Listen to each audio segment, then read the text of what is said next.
lagi di tempat umum. Harus saya harus punya posisi supaya jelas. Ya, ini lumayan.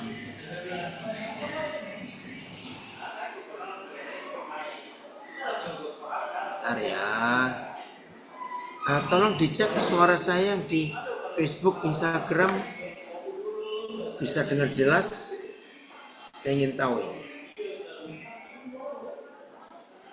Bentar, cek dulu suara yang di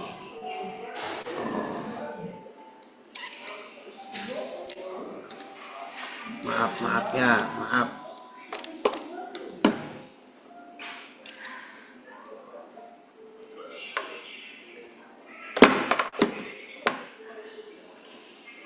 Sebentar.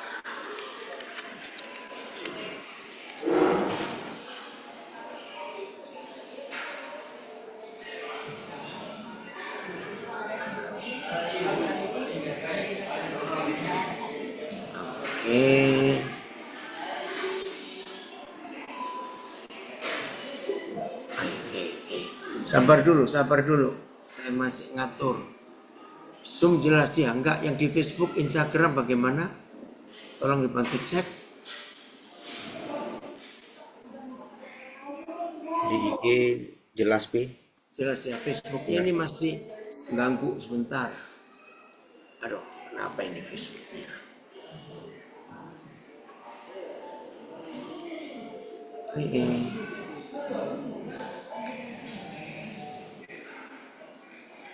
Bentar ya, Facebooknya.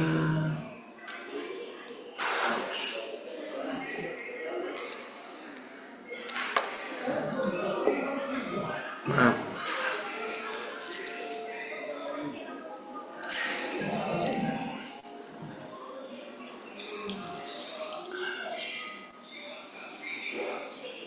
Yang Facebook gimana suaranya? Yang Facebook? Jelas suara. Jelas ya? Oke, Filipus di rumah sakit ya? Enggak, Pak, di rumah, Pak. Oh, tadi kok bilang di rumah sakit? Siapa itu? Martapura itu, salah info. Iya. Baik. Tanya aja, Papi. Kenapa? Tadi nanya aja, Papi Filipusnya soalnya nggak kelihatan di rumah sakit. Masa? Kalau nggak di Zoom pasti di rumah sakit. Ih, kalian ini aneh-aneh. Oke ya, siap belajar. Shalom semua, selamat pagi, selamat siang, selamat menikmati hadirat Tuhan. Ya maaf, saya di tempat umum, jadi kalau ada suara-suara yang ikut masuk, saya nggak bisa menghindari. Baik, kita belajar. Tema kita hari ini dari Mazmur 62 ayat 1. Hanya dekat Tuhan saja, maka jiwaku, hatiku, hidupku, pikiranku tenang. Ya, ini tema yang luar biasa. Hanya dekat Tuhan saja, maka kita ini tenang. Tolong tayangkan ayatnya, kita akan baca. Ya, Mazmur 62 ayat 1. Ya, yang di Bangko, alat apa yang rusak? Daya kameranya Pak. Oh, nggak apa-apa. Kamera PC-nya mati, rusak. Ya, nggak apa-apa. Yang penting kalian hadir ya. Puji Tuhan, Banten hadir. Hanya dekat Tuhan saja aku tenang. Karena daripadanya lah keselamatanku. Ya, AYT. Hanya pada Tuhan jiwaku tenang. Ya. Dia adalah keselamatanku. PS. Dengan tenang jiwaku menantikan Tuhan. Dari Dia saja keselamatanku. Saudara, kalau kita membaca jiwa tenang, hati tenang, hidup tenang, pikiran tenang, kita nggak usah cari contoh jauh-jauh. Siapa contohnya? Anak-anak. walaupun tidak semua kita yang hadir pada hari ini punya anak, karena ada yang belum menikah, bahkan yang sudah menikah pun belum punya anak. Tapi semua kita itu tahu, saudara, anak-anak itu akan tenang kalau dia dekat dengan ayahnya atau ibunya. Ya, VMD.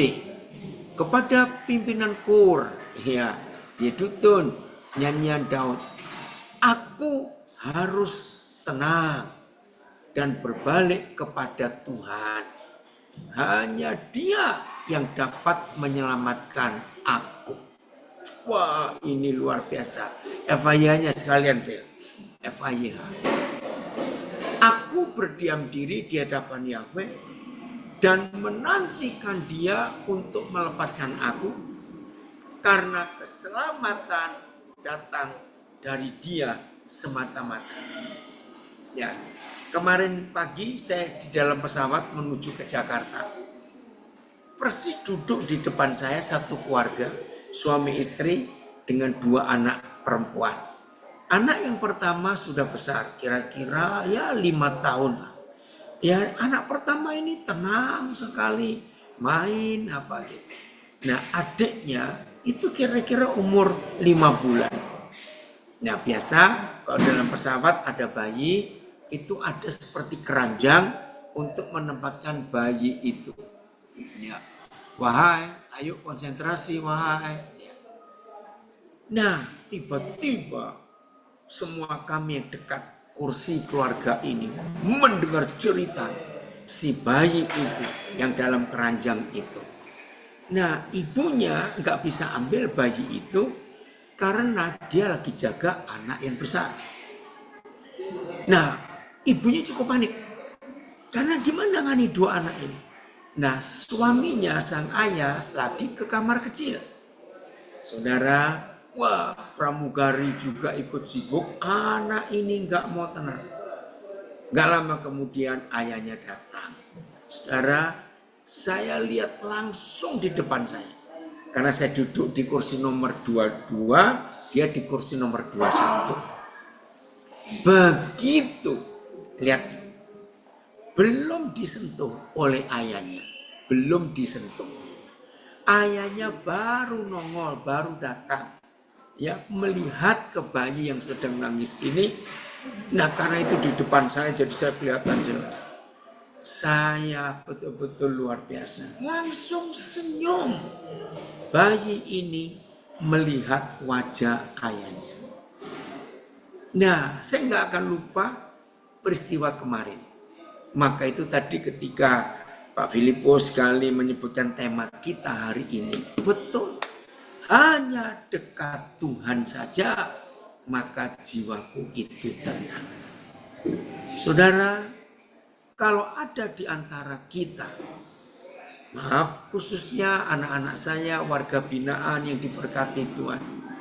Kalau ada di antara saudara, ada di antara kalian yang hari-hari ini sedang gelisah, ada sesuatu yang buat saudara nggak tenang, ada ketakutan atau kegentaran dalam hidup ini, izinkan saya berkata lewat tema ini.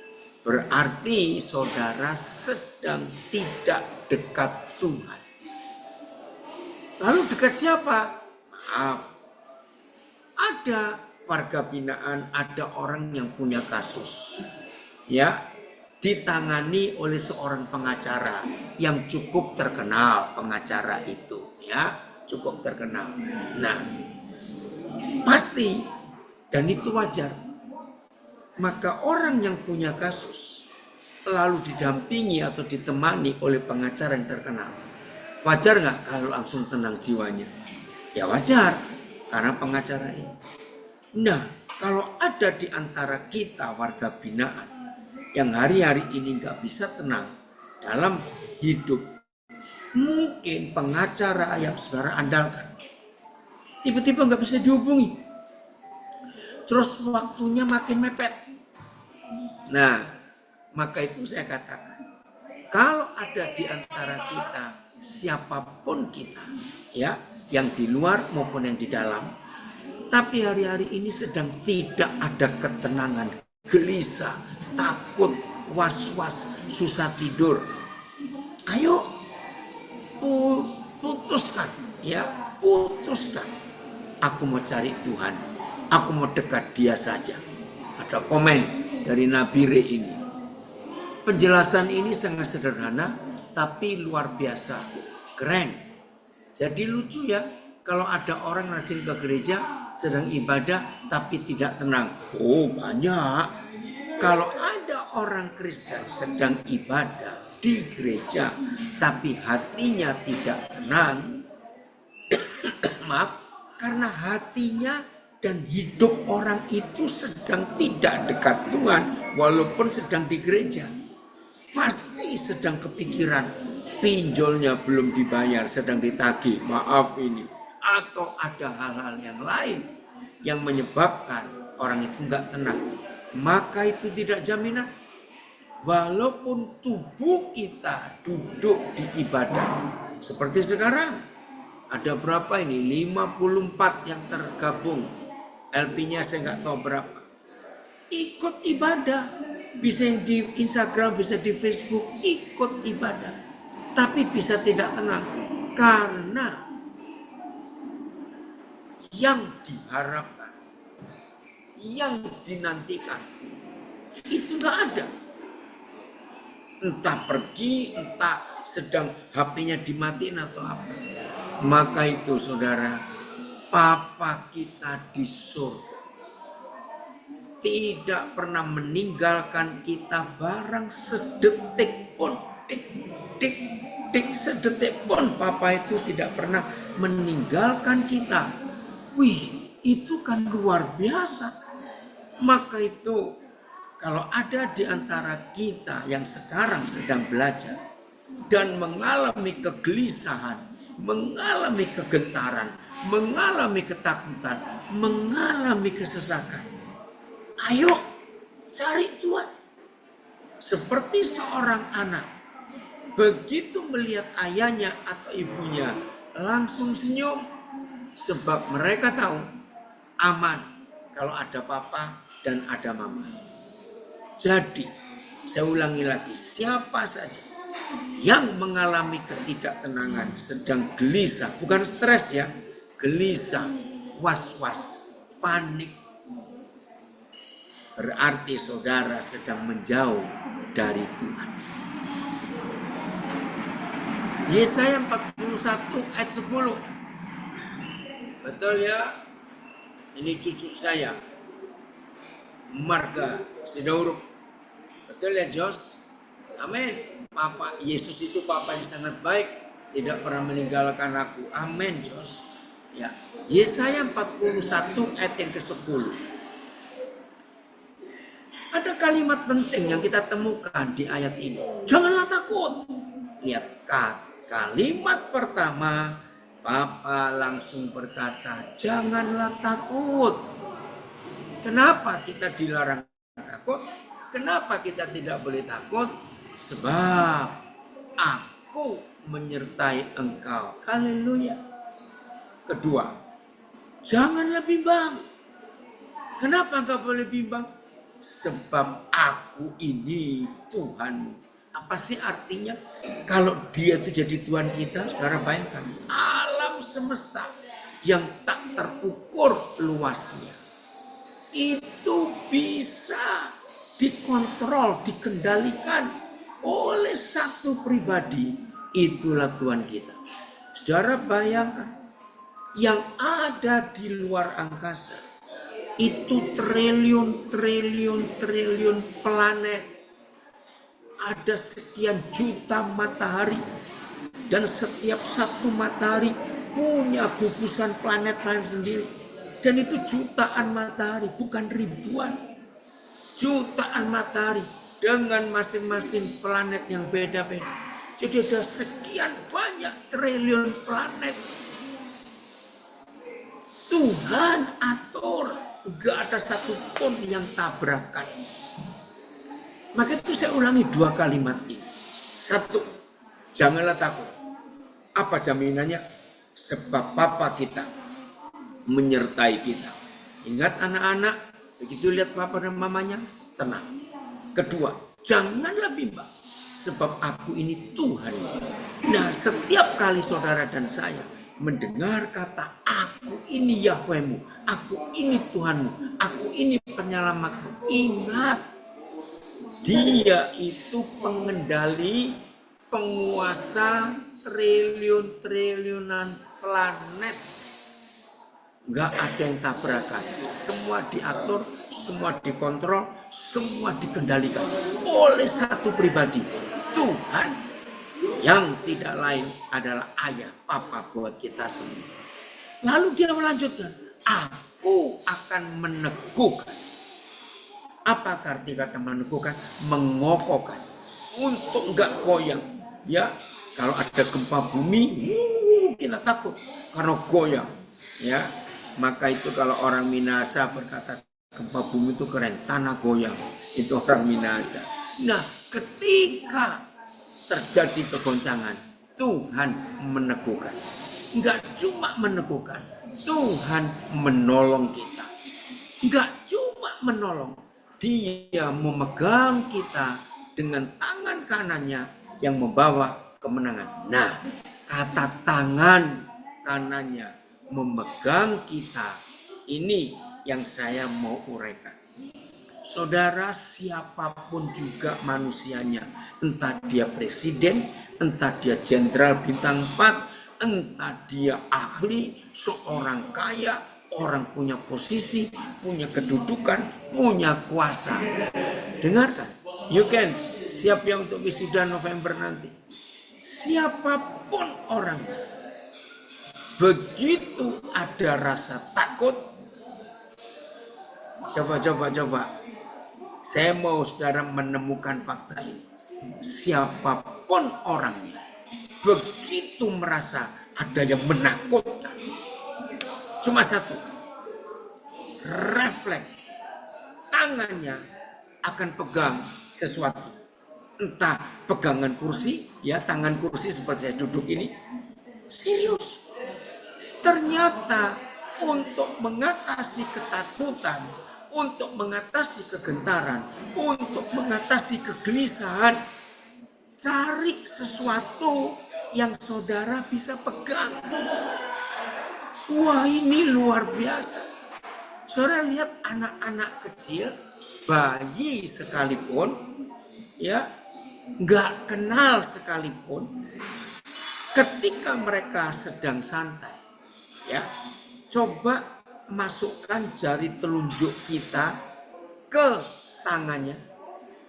Saudara, tidak ada bayi yang tidak mencengkeram jari yang dia rasa nempel di tangannya. Langsung kuat pegangannya itu. Nah, di situ saya belajar. Ternyata kalau kita sudah baca Yesaya 41 ayat 10, Papa kita, siapa dia? Tuhan pencipta alam semesta, yang ada jutaan matahari, dan setiap matahari ada sekian banyak planet. Jadi di ruang angkasa itu belum lagi bintang-bintang planet. Woi, jumlahnya triliun, nggak triliun. Itu berkata lewat Yesaya 41 ayat 10, aku memegang kamu dengan tangan kananku. Saudara bayangkan, aman. Pernah nggak saudara menyadari? Ya, yang belum pernah sadar atau belum tahu, saya beritahu. Dalam hukum peraturan internasional, maka sivil diberi garis bawah ya. Aku akan memegang engkau dengan tangan kananku yang membawa kemenangan.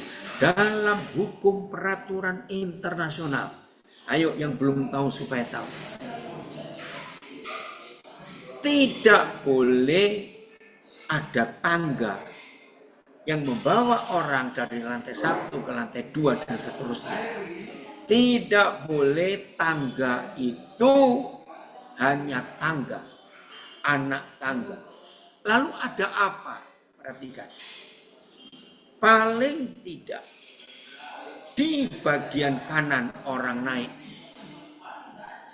itu harus ada pegangan. Saudara perhatikan, ya dari mertapur harus seperti bayi, percaya, ya segala sesuatu serahkan, segala sesuatu khawatir kita kepada Tuhan. Jadi peraturan internasional, semua tangga yang akan membawa siapapun juga naik dari lantai 1 ke lantai 2 seterusnya harus ada pegangan. Harus.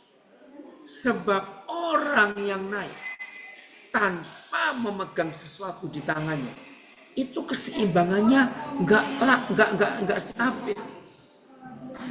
Jadi ribuan tahun yang lalu, maaf ini, mungkin hanya Tuhan kita, hanya Bapa kita ini yang mengatakan, aku pegang tanganmu dengan tangan kananku. Jadi tidak boleh ada anak tangga tanpa pegangan. Harus ada. Supaya rasa aman. Nah, yang pernah naik pesawat, ya maaf ini yang belum pernah naik pesawat. Karena saya sering naik pesawat, ya lucu. Kalau lagi ada goncangan karena udara atau cuaca nggak baik, goncangan. Saudara, nggak butuh orang kenal. Begitu goncangan dalam pesawat, rata-rata penumpang akan entah tangan kanannya, entah tangan kirinya, pegang tangan seseorang di sampingnya yang nggak kenal. Atau kalau nggak ada orang, mereka pegangan, ya lengan kursi itu.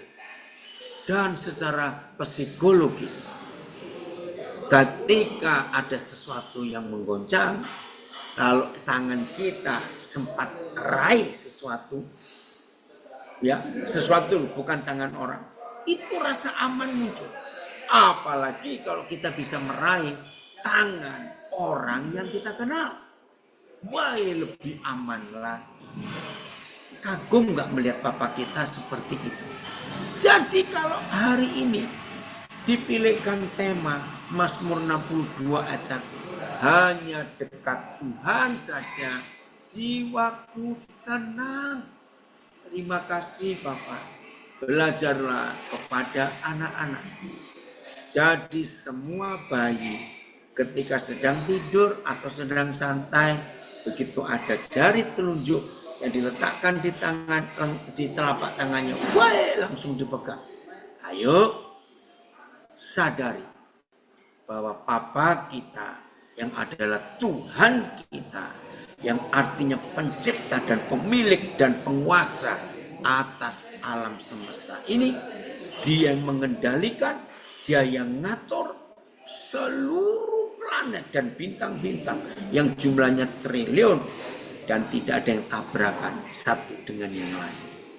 Jadi Papa kita nggak nganggur, nggak hanya ngurusin kita manusia di dunia ini, ya, tapi alam semesta di tangannya. Terima kasih Papa untuk kesetiaanmu itu. Jadi siapa yang masih takut, ayo hari ini kita berubah.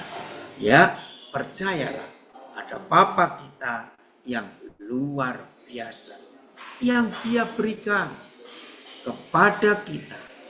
Saudara, di malam kelahiran Tuhan Yesus, kita buka Lukas pasal 2. Di tengah kegelapan malam, ya, Yesus lahir. Para gembala sedang menjaga domba-dombanya. Ya, ayat berapa itu ya? Lalu malaikat-malaikat Tuhan menampakkan diri pada para gembala. Entah naik lagi Fir. Terus, nah itu dia ayat yang ke-8. Ya. Di daerah itu ada gembala-gembala yang tinggal di padang menjaga kawanan ternak mereka pada waktu malam. Tiba-tiba berdirilah seorang malaikat Yahweh di dekat mereka, dan kemuliaan Yahweh bersinar meliputi mereka, dan mereka sangat ketakutan. Wajar, saya percaya Kalau malam-malam kita lagi tidur, tiba-tiba di kamar kita berdiri malaikat yang terang sekali, pasti kita juga takut. Lalu, nah lihat ayat 10, terima kasih. Lalu, kata malaikat itu kepada mereka, jangan takut.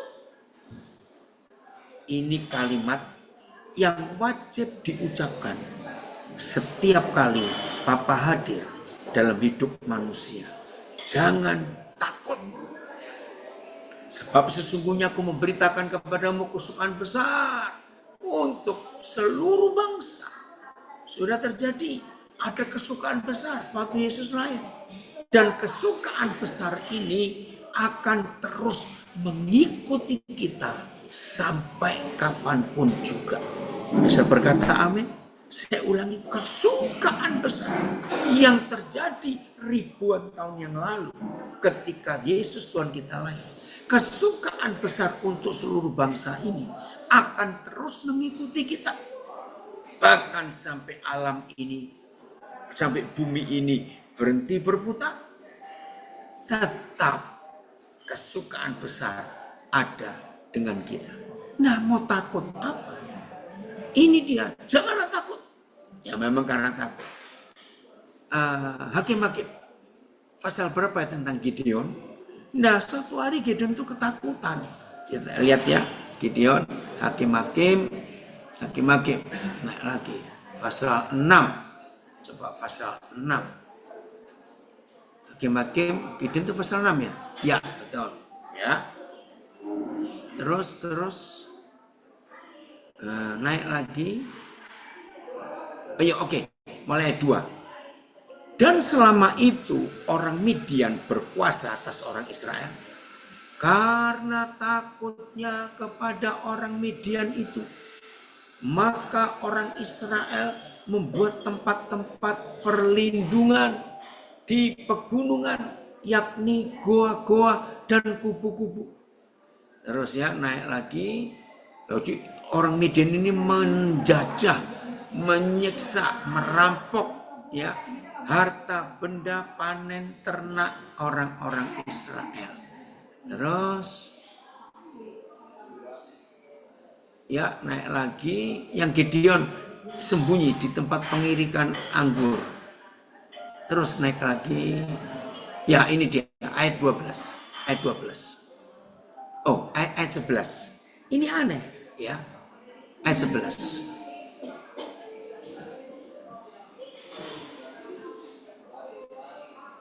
Ya, kemudian datanglah malaikat Yahweh dan duduk di bawah pohon terbantin di Ofra, kepunyaan Yoas orang Abiezer itu. Sedang Gideon anaknya mengirik gandum, ya nampi kalau bahasa Jawanya, saya nggak tahu kalau bahasa Indonesia mengirik ya, menampi ya, mengirik gandum dalam tempat pemerasan anggur agar tersembunyi bagi orang Midian. Nah saudara, orang menampi gandum sampai hari ini pun di seluruh daerah yang ada sawah padi. Kalau panen lalu memisahkan isi beras dengan sekamnya, itu tidak boleh di ruangan tertutup. Harus di alam terbuka, menunggu angin. Jadi waktu para petani ini sudah menampi gandumnya, ya pakai nyiru atau tampa, ya dikebaskan begitu. Nah tujuannya sekamnya kan ringan, itu dilempar atau diangkat, maka diterbangkan oleh angin. Yang jatuh di tampanya atau di nyirunya itu beras yang sudah terkupas. Jadi nggak mungkin orang nampi gandum di tempat tertutup, nggak ada angin. Tapi Gideon ketakutan, ya Gideon ketakutan, maka itu dia sembunyi di tempat pemerasan anggur. Saya ulangi kalimat terakhir, mengirik gandum dalam tempat pemerasan anggur agar tersembunyi bagi orang Midian. Lihat ayat 12. Haleluya. Ini kembali Bapa kita berkata, malaikat Yahweh menampakkan diri kepadanya dan berfirman, demikian Yahweh menyertai engkau, ya pahlawan gagah berani. Masih ngeyel Gideon. Ayat 13. Jawab Gideon kepada malaikat itu, ini berani bantah anak ini. Artinya mengeluh. Tuanku, jika Yahweh menyertai kami, mengapa semuanya ini menimpa kami? Di manakah segala perbuatan-perbuatannya yang ajaib yang diceritakan oleh nenek moyang kami kepada kami? Ketika mereka berkata, bukankah Yahweh telah menuntun kita keluar dari Mesir? Tapi sekarang Yahweh tapi sekarang Yahweh membuang kami dan menyerahkan kami ke dalam cengkraman orang Median. Terus naik lagi ya ayat 15. Tetapi jawabnya kepadanya, Tuhanku, dengan apakah akan kuselamatkan orang Israel? Ketahuilah kaumku adalah paling kecil di antara suku Manasye, dan aku pun seorang yang paling muda di antara kaum keluargaku. Ingat, ini firman. Inilah bukti Mazmur 62 ayat 1. Berfirmanlah Yahweh kepada Gideon, tetapi akulah yang menyertai engkau. Sebab itu aku akan memukulkanlah orang Midian itu sampai habis. Aku menyertai engkau. Saudara, janji ini yang terus berlaku sampai kapanpun juga. Penyertaan Tuhan di dalam masalah, dalam tekanan yang begitu berat. Percayalah, penyertaan Tuhan sangat nyata dalam hidup kita. Karena Papa sudah berjanji, Dia menyertai kita. Maka itu jangan pernah takut dalam hidup ini. Apapun situasinya.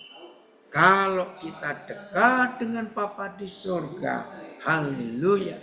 Apapun situasinya, kalau kita dekat dengan Bapa di surga, rasa aman itu ada, saudara. Serius. Maka itu saya katakan lagi, kalau sampai ada di antara kita yang sedang ketakutan, sedang alami kegentaran, sedang alami kegelisahan, maaf, berarti saudara sedang menjauh dari Tuhan. Karena kalau kita dekat, wah luar biasa Papa kita itu, karena jaminannya itu hebat sekali. Oke, tadi Pak Jaki Misa memberi ayat, kita lihat ya, Yesaya berapa itu? Pak, Yesaya berapa tadi? Oh ya, Yesaya 30 ayat 15. Saya baca ya. Sebab beginilah firman Yahweh Tuhan, yang Maha Kudus Tuhan Israel. Dengan bertobat dan tinggal diam, kamu akan diselamatkan. Dalam tinggal tenang dan percaya terletak kekuatanmu. Tapi kamu enggan, kamu enggak mau. Maka itu kita mengalami ketakutan dalam hidup. Terus ada yang kirim lagi Ratapan 3 ayat 57 58 ya, dari Jombang. Jangan takut, coba file dibuka. Ratapan 3 57 58 dari Jombang yang kirim. Terima kasih Bapak. Ada jaminan yang luar biasa.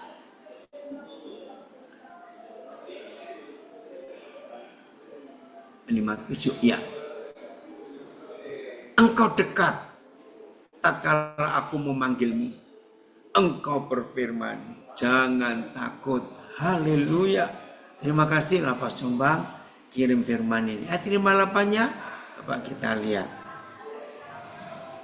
Ya Yahweh, engkau telah memperjuangkan perkaraku, engkau telah menyelamatkan hidupku. Wah, ini ayat 58 cocok ini untuk semua warga binaan ya, yang sedang memperjuangkan perkaranya. Kalau saudara nggak ada yang menjamin, nggak ada yang memberikan uang, tidak ada pengacara, tidak punya koneksi, baca ayat ini. Ayatnya saya baca, ya Yahweh, Engkau telah membela perkara-perkara jiwaku. Engkau telah menebus aku. Ya, BIS. Kau datang memperjuangkan perkaraku. Ya Yahweh, haleluya. Anak-anak, saudara-saudara warga binaan yang sedang terpuruk, yang sedang terpojok, karena tidak ada koneksi, tidak ada pengacara, tidak ada uang, tidak ada apa-apa. Pegang firman ini. Yahweh Tuhan yang dari tadi kita baca ayat-ayatnya, janji-janjinya, dia tidak akan meninggalkan. Jangan takut. Lebih lagi nih, di Ratapan 3:58. Kau datang, Bapa di surga, memperjuangkan perkaraku. Ya Yahweh, nyawaku telah kau selamatkan. Puji Tuhan. Kita bersyukur. Di antara kita ada Pak Andreas Normandala yang dipakai Tuhan untuk mewakili Tuhan, memperjuangkan perkara kita masing-masing. Oh, kiranya kesehatan yang sempurna untuk Pak Andreas, ya, terus dipakai Tuhan menjadi wakil Tuhan untuk membela perkara-perkara semua saudara yang khususnya diperlakukan tidak adil. Percayalah itu.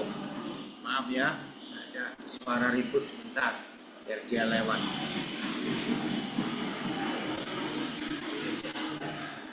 Tunggu. Ya, jadi jelas ya, kalau ada janji seperti ini, ayo pegang. Jangan ada yang takut. Apapun situasinya, apapun keadaannya, Bapa tetap menyertai kita semua. Katakan amin, saudara. Ini janji yang tidak main-main, yang tetap Yesus Tuhan kerjakan untuk kita sampai kapanpun juga. Nah, masalahnya seberapa dalam saudara mengenal Bapa di surga. Ini masalahnya.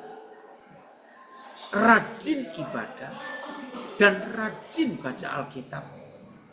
Bahkan rajin doa. Maaf loh. Tapi saudara nggak kenal siapa Tuhan. Maka rajin ibadah, rajin doa, rajin baca Alkitab tidak menjamin kalau masalah datang, ketakutan otomatis akan ada bersama saudara. Maka itu pengenalan kita kepada Tuhan. Sedalam apa, sejauh apa, sekuat apa, sedekat apa. Ini yang kita harus tahu dalam hidup kita. Nah, tadi pagi ini contoh. Ya, pas pesawat hampir mendarat di Bandara Udara Sentani, Jayapura. Ya, saya duduk di kursi nomor 25. Nah, di kursi 24 tapi seberang samping, jadi saya kelihatan ada seorang penumpang wanita. Ternyata dia Kristen. Dari mana saya tahu dia Kristen?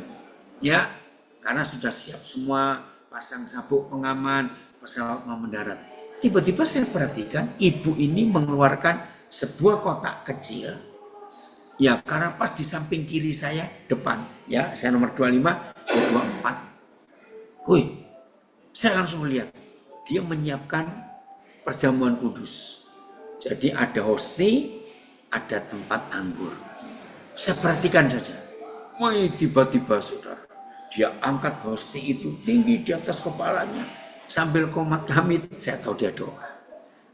Lama juga ini untuk mau makan hosti aja, roti perjamuan lama. Ya udah, saya cuma ngelihat aja.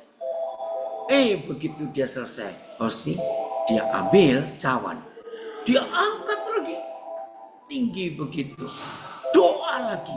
Wah, ternyata waktu dia angkat cawan itu doanya lebih panjang daripada waktu dia angkat roti. Nah, terus dalam hati saya tuh mikir, ini loh pengajaran yang salah di dalam gereja. Perjamuan kudus itu bukan benda sakti.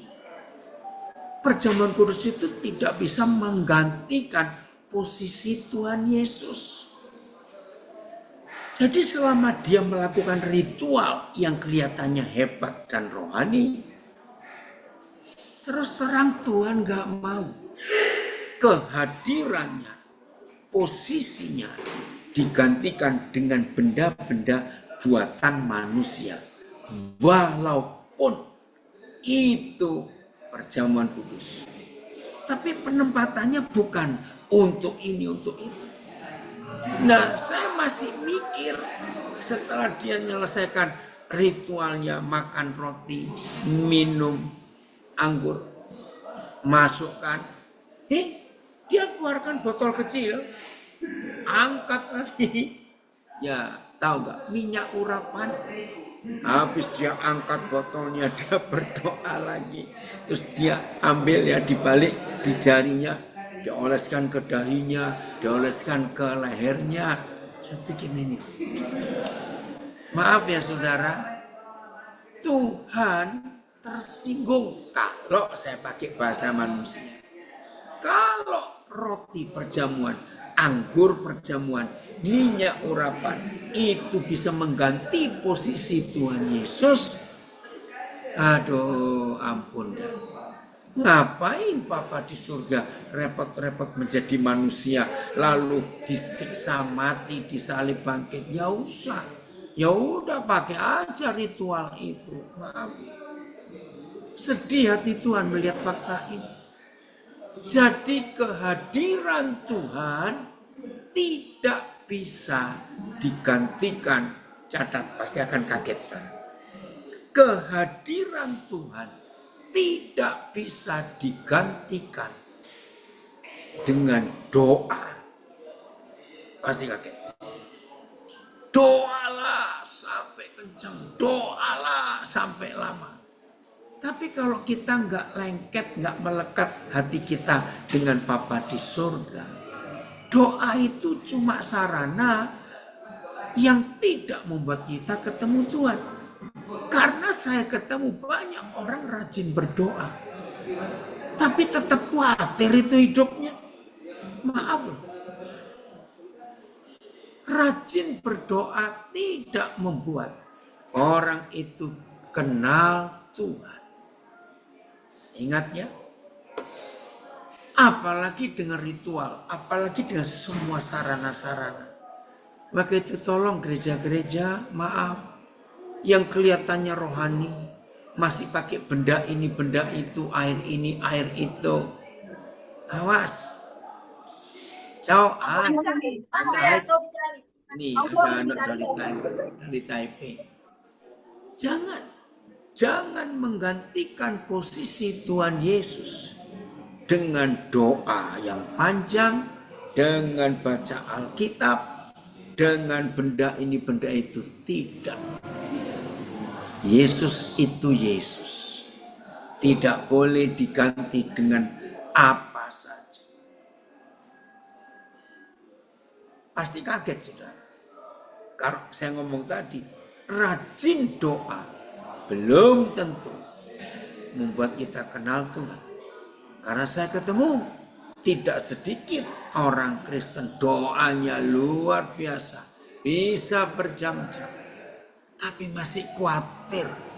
Kalau nggak punya uang panik, marah-marah.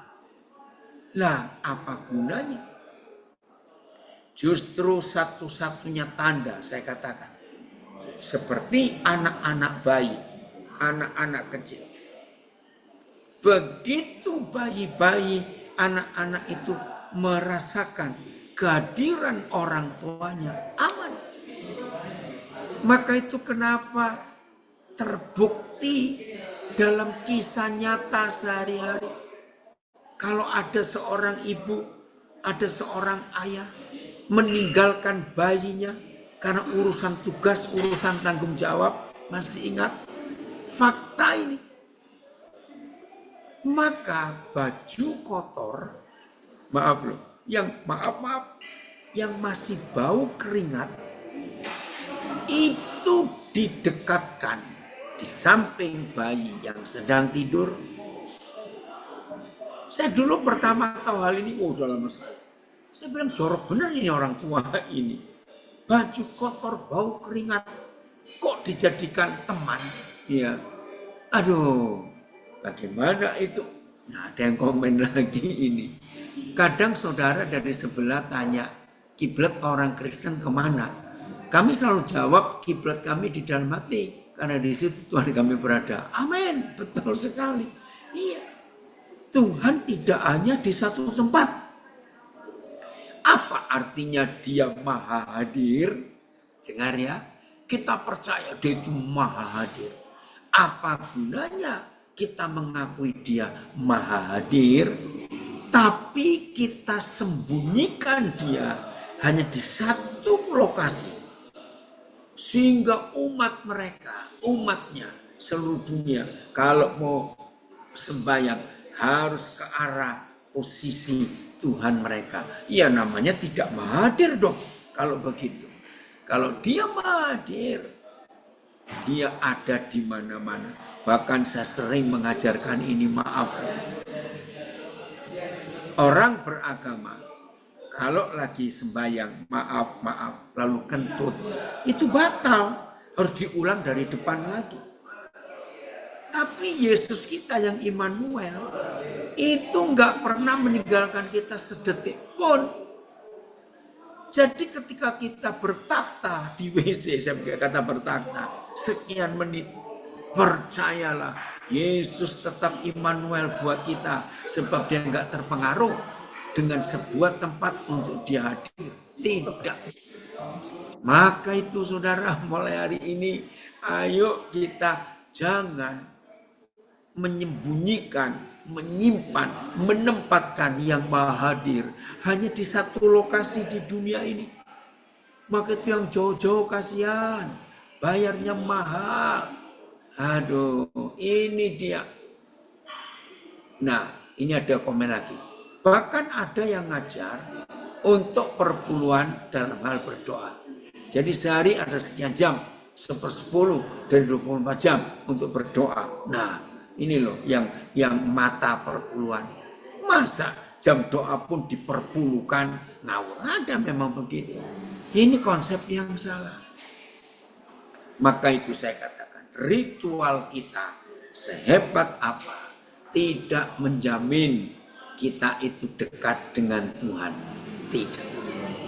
Saya ulangi lagi. Ya.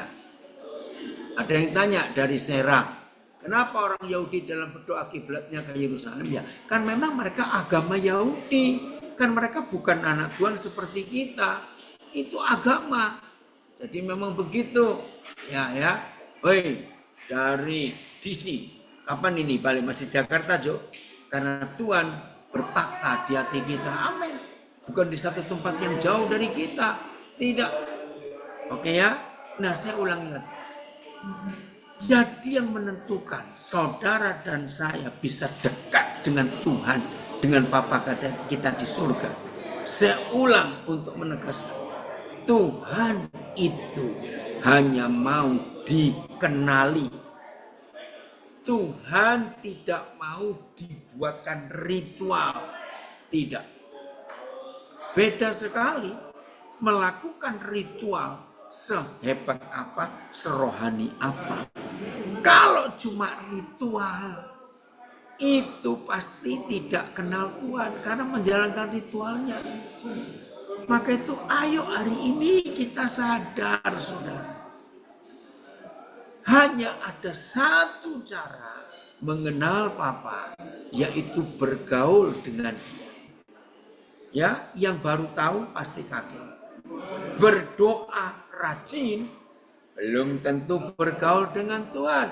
Wah, itu dia. Oke, ada yang tanya lagi, saya nggak tahu siapa.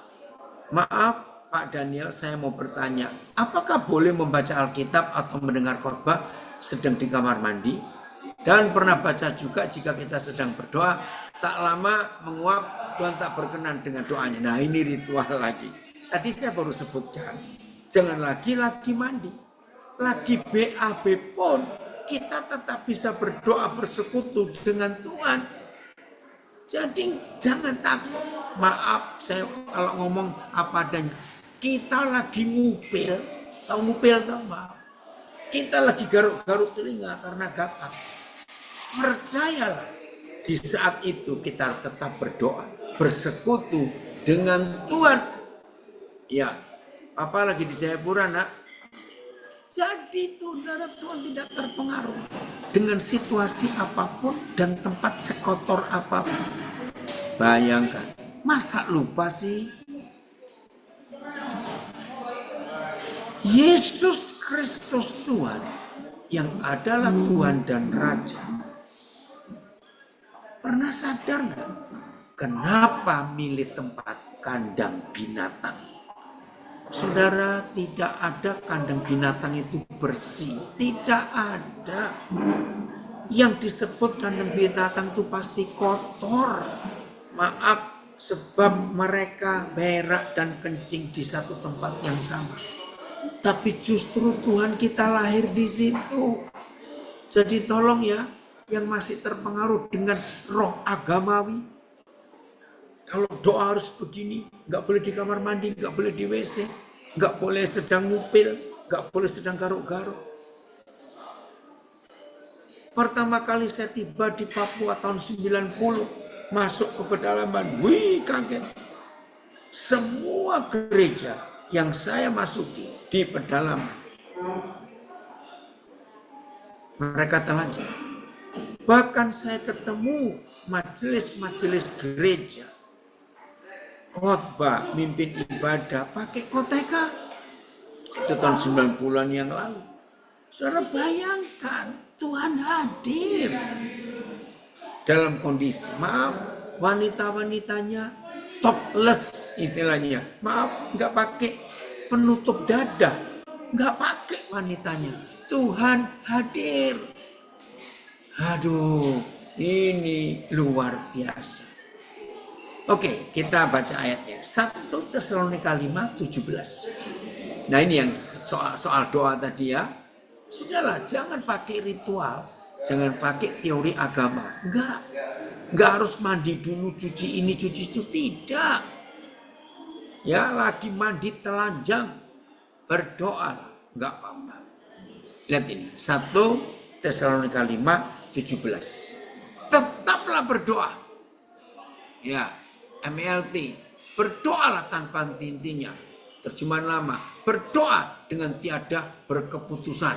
Ya, VMD, ya ini AVB, berdoalah sepanjang masa. Nah, saudara tahu nggak?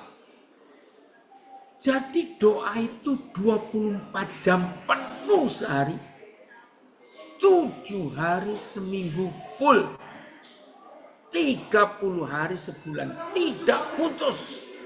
Nah, sekarang saya tanya, agama apa saja, termasuk agama Kristen yang memberi peraturan doa harus jam 4 pagi, sekian jam, harus siang seperti Daniel 3 kali sehari mengarah ke kiblat Yerusalem? Tidak. Kalau doa itu sepanjang masa, maka itu kenapa gereja mempercayai doa itu nafas. Ya, doa itu nafas. Sudah jelas ya? Ada yang tanya, mohon pencerahannya. Nah, kalau doa itu nafas, pakai cara agama. Ada yang 3 kali sehari, ada yang 5 kali sehari. Ayo jawab. Jadi apa orang yang bernapas cuma 3 kali sehari? Jadi apa orang itu kalau bernapas cuma 5 kali sehari? Jawabannya jadi mayat. Maka itu mau pakai teori apa, cara agama apa, bisa menggenapi 1 Tesalonika 5:17. Jadi doa itu di mana-mana, sambil berak, sambil kentut, sambil ngupil, sambil garuk-garuk, sambil cebok, maaf. Lakukan, bersekutu dengan Tuhan. Maaf loh, saya ngomong jorok karena betapa kurang ajarnya teori agama menipu kita. Sehingga kita selalu takut. Iya, dari Sumba, berdoa tidak dibatasi ruang dan waktu, tempat juga tidak, ganti baju juga tidak, terserah. Nggak bisa. Nah, kalau 24 jam full kita bersekutu, bukan doa.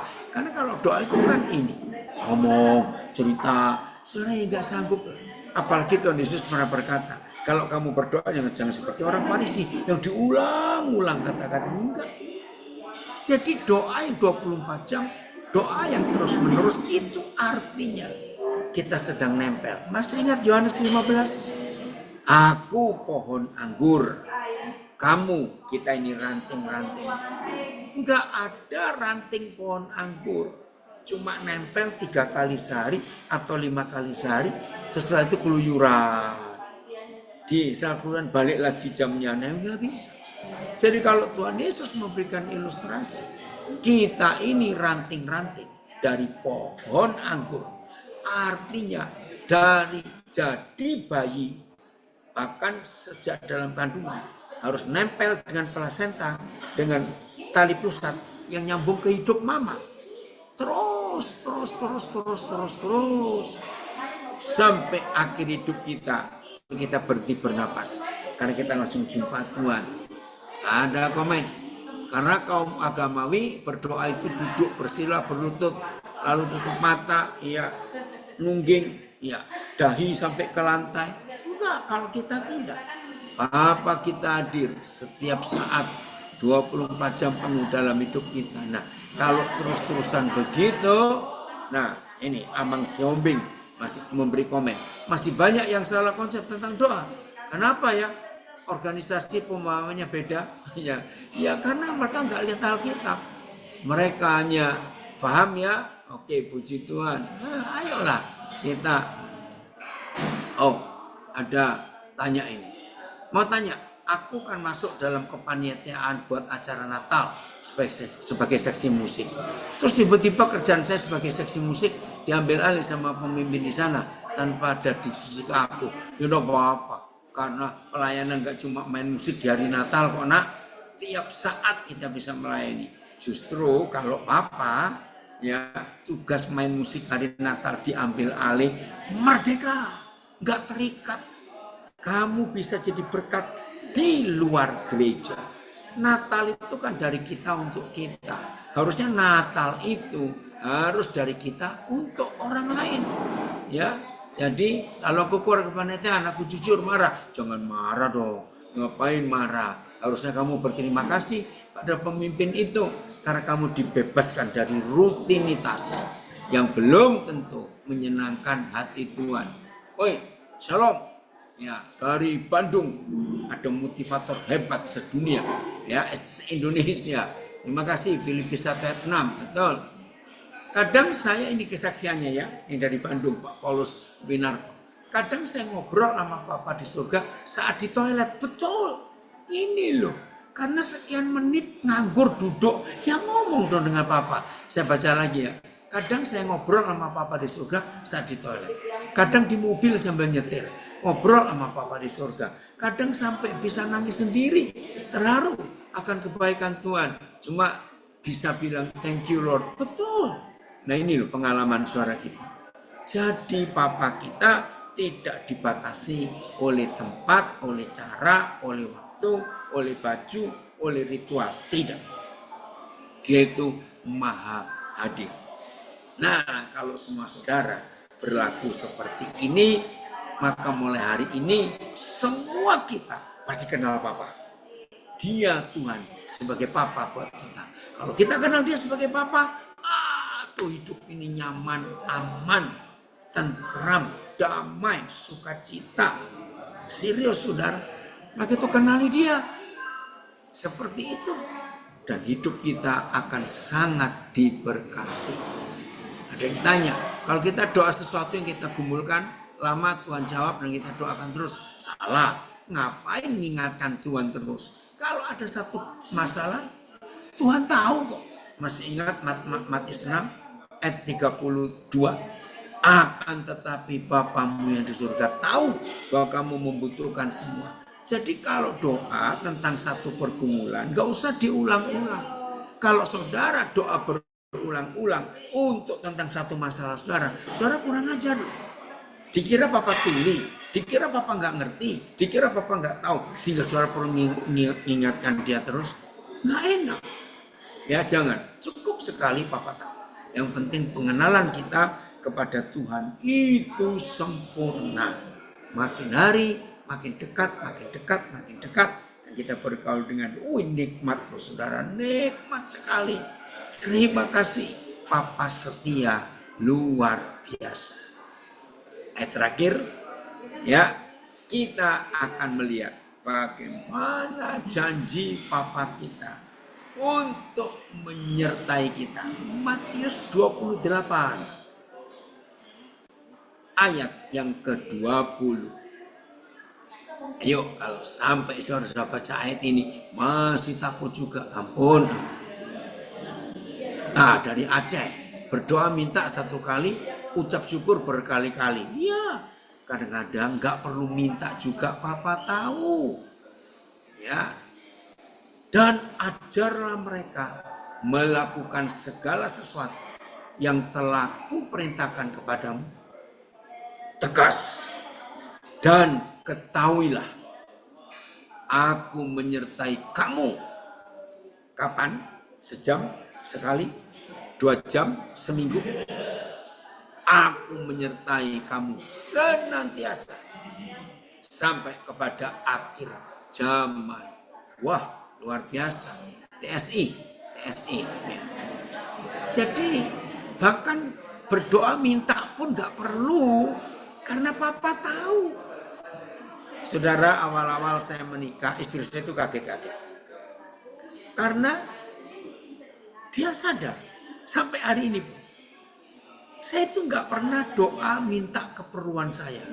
Lebih baik saya gunakan waktu untuk merenung, menikmati kebaikan Papa. Maka itu saya nggak pernah ngajarkan orang doa berulang-ulang. Tidak, nggak usah minta pun Tuhan tahu. Nanti kita baca ayatnya ya, TSI. Dan ajarlah mereka untuk setia melakukan semua yang sudah aku ajarkan kepada kalian. Yakinlah bahwa aku akan selalu yakin. Aku, Yesus, akan selalu menyertai kamu. Bahkan sampai akhir zaman. Amin. Ya sudah. Ngapain? Oh, lapas kelas 2 mana ini? Oh, Cibinong harus keluar.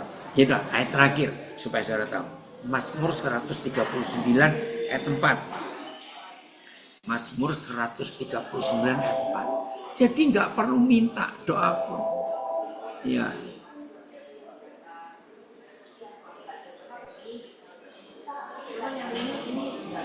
Nggak perlu, ya. Doa Apriliana, doa berulang-ulang. Sebab, lihat ini. Mazmur 139 ayat 4. Sebab sebelum lidahku mengeluarkan perkataan, sesungguhnya semuanya telah kau ketahui, ya Yahweh. Waduh, saya terharu lihat firman ini. Ayat ini. Bahkan sebelum sebuah kata, bukan kalimat, di atas lidahku belum ada. Sesungguhnya ya Yahweh, engkau telah tahu segalanya. Nah, kalau saudara sudah baca ayat ini, mau memberitahu apa kepada Tuhan yang Maha Tahu tentang keadaan kita? Maka itu doa nggak perlu panjang-panjang. Sebelum lidah kita punya satu kata aja belum keluar, Bapak sudah tahu. BIS. Bahkan sebelum aku berbicara, belum. Engkau tahu apa yang hendak kukatakan. Weh, luar biasa. MLT, karena tidak ada perkataan pada lidahku ya Yahweh. Lihatlah, engkau telah mengetahui semuanya. VMD-nya, Jadi mau ngomong apa? Mau memberitahu apa? Yahweh, engkau tahu yang mau kukatakan. Keren ini. Mazmur 139 ayat 4. Nah, Mazmur 139 ayat 4. Ini keren VMD-nya, lihat itu. Yahweh, engkau tahu yang mau kukatakan. Bahkan sebelum perkataan itu keluar dari mulutku. Saya pernah ngajar sekolah minggu ya, diskusi dengan anak-anak tentang ayat ini.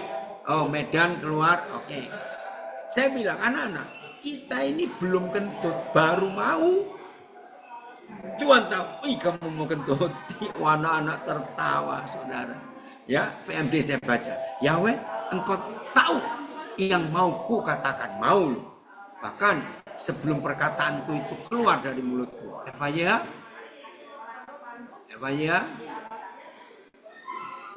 engkau tahu apa yang akan kukatakan. Bahkan sebelum aku mengucapkannya, ini loh Papa kita. Maka itu Papa kita tidak pernah terpengaruh. Kalau toh kita nggak ngomel, nggak ngomong, nggak cerita, dia tahu semuanya. Lebih baik waktu kita pakai untuk bersyukur, mengenal, menikmati kehadirannya dari Subang. Ya, doa adalah bentuk ketaatan kita terhadap Papa. Bukan media untuk menyampaikan apa yang kita minta. Betul. Itu cuma bersekutu, jadi media. Ya, bukan jadi media, sarana untuk menyampaikan apa yang kita minta. Ya, dari Jakarta, orang hebat. Shalom. Kalau kita kenal Papa Surgawi, kita tenang dan damai.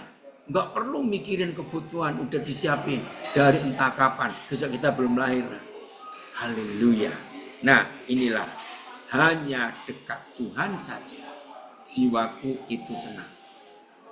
Ya, Phil, coba ceritakan kenapa milih tema ini. Pilih personnya yang milih ya. Iya, Pak. Ya. Coba. Terima kasih Pak sebelumnya untuk Phil. bantuan. Tunggu, Papa mau ganti settingnya dulu. Ya, mana Filipus?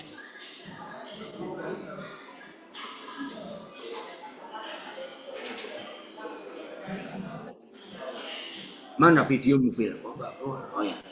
Ayo ngomong. Baik. Ya, terima kasih Pak sebelumnya untuk firman Tuhan hari ini luar biasa. Kita diteguhkan lagi ya. Makanya tadi temanya awalnya percayalah, gitu ya. Percaya. Karena kita tidak percaya kalau itu menyertai kita. Kalau kita tutup dengan Tuhan, kita tidak akan tenang, gitu ya. Apalagi maaf kata saudara-saudaraku yang di lapangan di rutin, ya dalam kehidupan saat di depan, ya maksudnya ya saat Anda ada di dalam itu tidak tahu apa-apa. Jadi bagaimana keadaan keluarga, bagaimana keadaan anak, istri, saudara yang di luar, percayalah kepada Tuhan. Saat Anda berada dalam kedekatan dengan Tuhan, maka Tuhan akan menjamin semuanya. Ya, percaya. Percaya itu sampai kita bimbang, kita akan seperti itu aja, berputar-putar. Ya. Jadi memilih tema ini tadi kadang memikirkan bagaimana mempercayai ya supaya kita itu bisa tenang di hati dan pikiran kita, apalagi kalau kita mendengar ya kalau di lapas-lapas mungkin tidak banyak mendengar tapi mendengar berita-berita dari luar bagaimana keadaan ekonomi teman-teman khawatir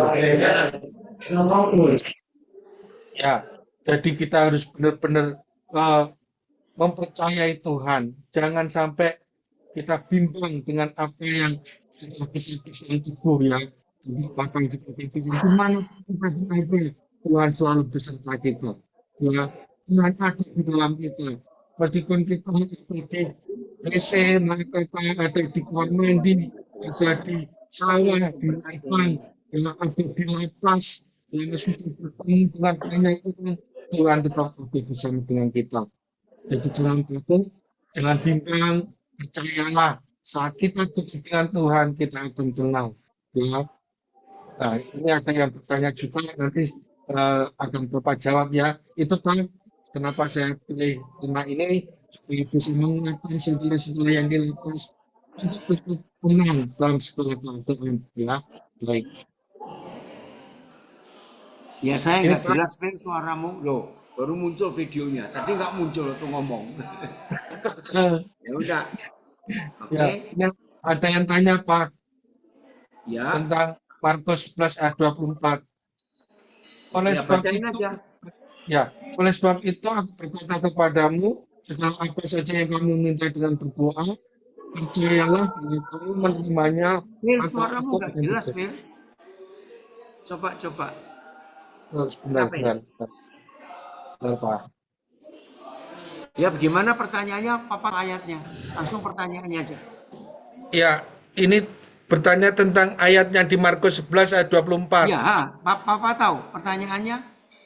Ya, maksud ayat ini bagaimana gitu loh. Ya, hubungannya seperti anak dengan orang tuanya.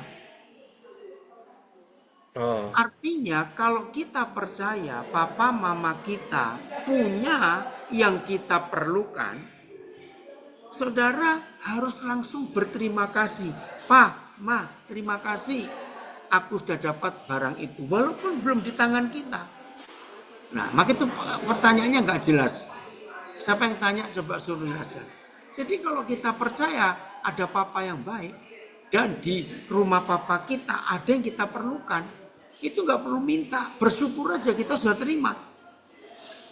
Apalagi papa berjanji kepada kita. Jelas? ya, baik. Terima kasih, Pak, untuk penjelasannya. Ya, Tuhan memberkati. Baik. Ya, Oh, yang masih tanya Lukas dari masih Aceh. ada yang bertanya lagi. Sebelum saya rekodnya saya tutup. Ada Pak dari Lapas Bangko Pak.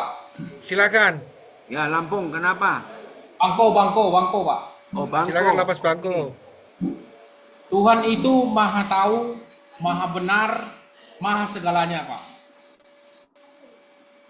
Yang pasti Tuhan sudah tahu dia bakal disalibkan.